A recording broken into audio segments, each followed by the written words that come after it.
Perkembangan umat kita dari waktu ke waktu, beberapa tahun belakangan ini Bapak Ibu, banyak sekali orang-orang Islam yang murtad. Betul? Banyak sekali yang murtad. Bukan hanya dari kalangan orang-orang yang awam, bukan hanya dari kalangan orang-orang yang miskin, bahkan sampai kepada kalangan yang intelektual. Orang-orang yang berada secara ekonomi, sekarang terjadi fenomena pemurtadan. Betul? Kenapa orang sampai terjadi murtad, ibu-ibu dan bapak-bapak? Sementara di satu sisi ada juga saudara kita dari agama lain masuk ke dalam agama Islam.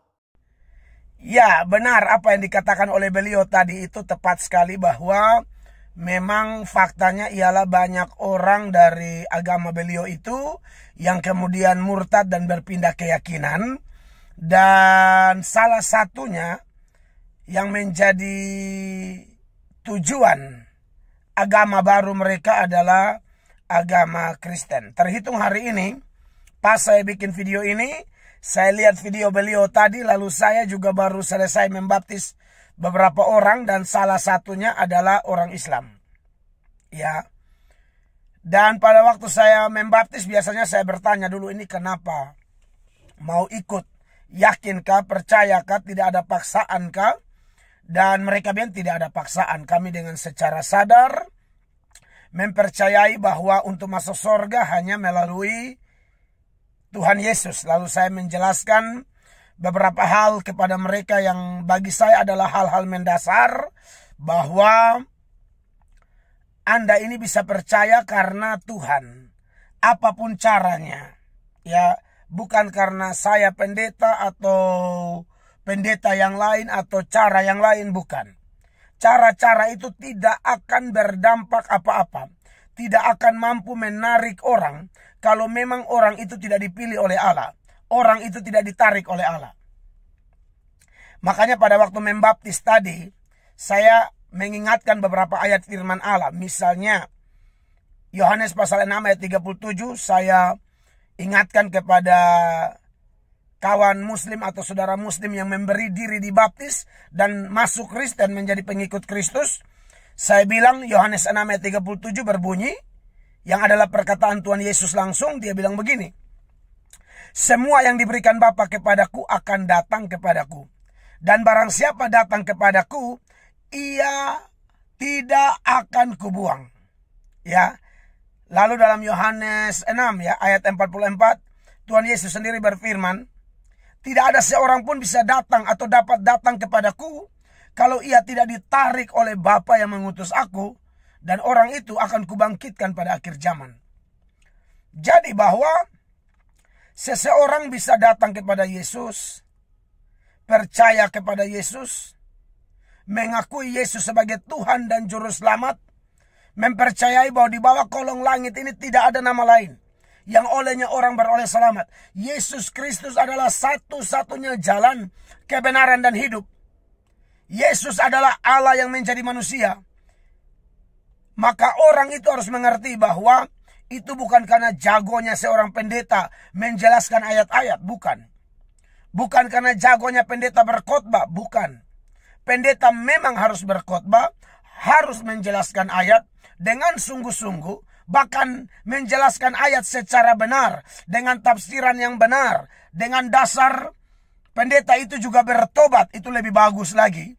Lalu kemudian kalau sudah bertobat otomatis dipimpin oleh Roh Kudus.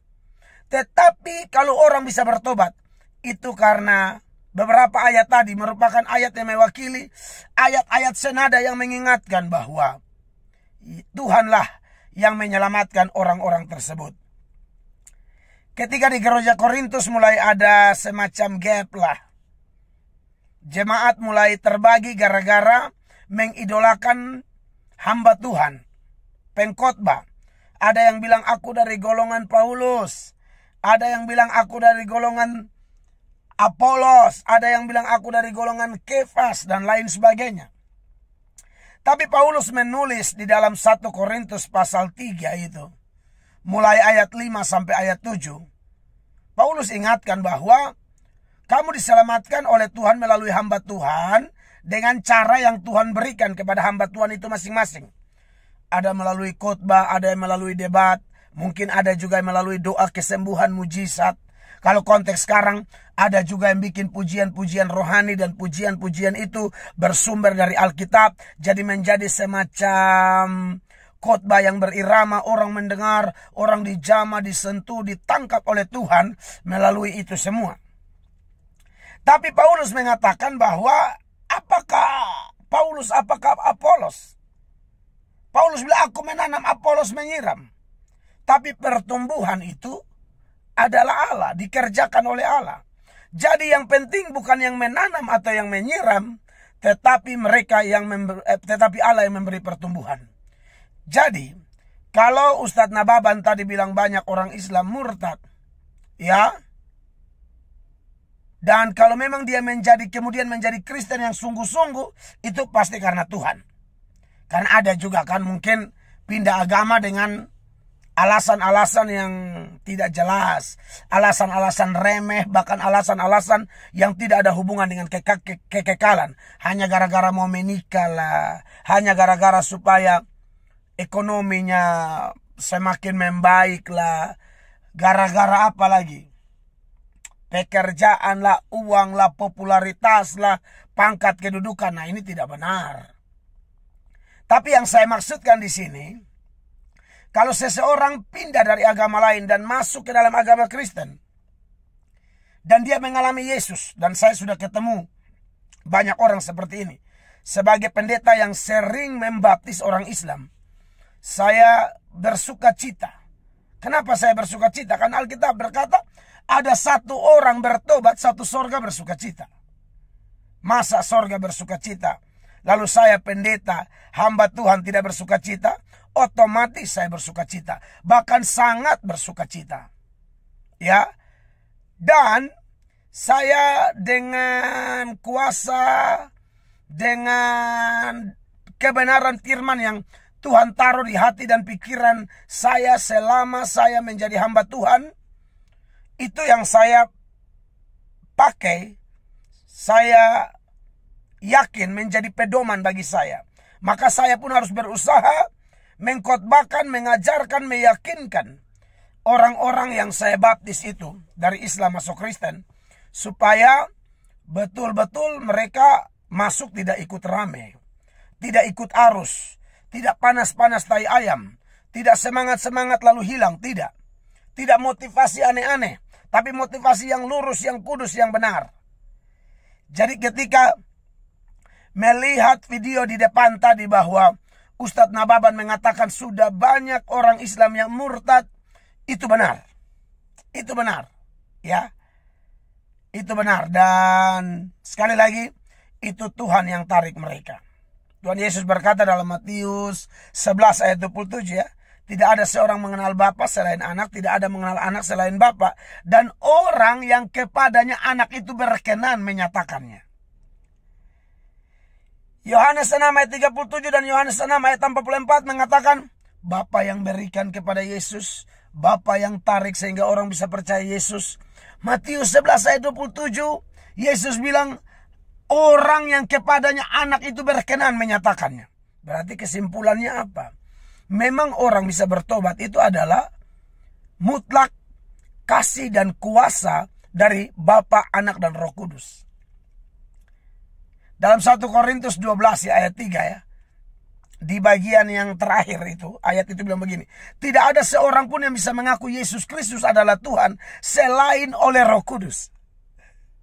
Maka jelas saudara-saudaraku, Allah Tritunggal yang menyelamatkan orang. Saya ngomong ini sebenarnya sedang mengingatkan diri saya juga dan juga tentu kawan-kawan hamba Tuhan lain, bahwa kalau ada orang bertobat melalui pelayanan kita, kita harus berkata seperti yang Yesus ajarkan di dalam Injil Lukas, bahwa kita harus bilang sama Tuhan, Tuhan, aku hanya hamba yang tidak berguna, yang harus melakukan apa yang harus hamba lakukan. Kita tidak bisa rubah orang. Sebagai manusia perlu kita saling mengingatkan seperti ini, karena faktanya pendeta pun bisa sombong, bahkan menyombongkan pencapaian-pencapaian dalam pelayanannya. Semua termasuk saya harus hati-hati. Makanya saya menyampaikan ini sebagai apa ya? Sebagai kebenaran yang kena juga kepada saya. Saya bersyukur punya Tuhan yang ajaib, Tuhan yang luar biasa, Tuhan yang dahsyat, Tuhan yang tidak pernah membiarkan hamba-hambanya melayani dengan kekuatannya sendiri. Sebab dia berkata dalam amanat agung itu, dia bilang, pergi jadikan semua bangsa muridku. Dan ketahuilah aku menyertai kamu senantiasa sampai kesudahan zaman. Dengan kuasa itulah, dengan keyakinan bahwa penyertaan itu begitu nyata, itu yang membuat kami terus melayani. Ya, Tuhan baik, Tuhan luar biasa. Dan kiranya melalui video ini mendatangkan berkat luar biasa bagi saudara-saudara semua. Sebarkan video ini untuk kemuliaan nama Tuhan. Dukung channel kami untuk kemuliaan nama Tuhan, bukan untuk kepentingan yang lain.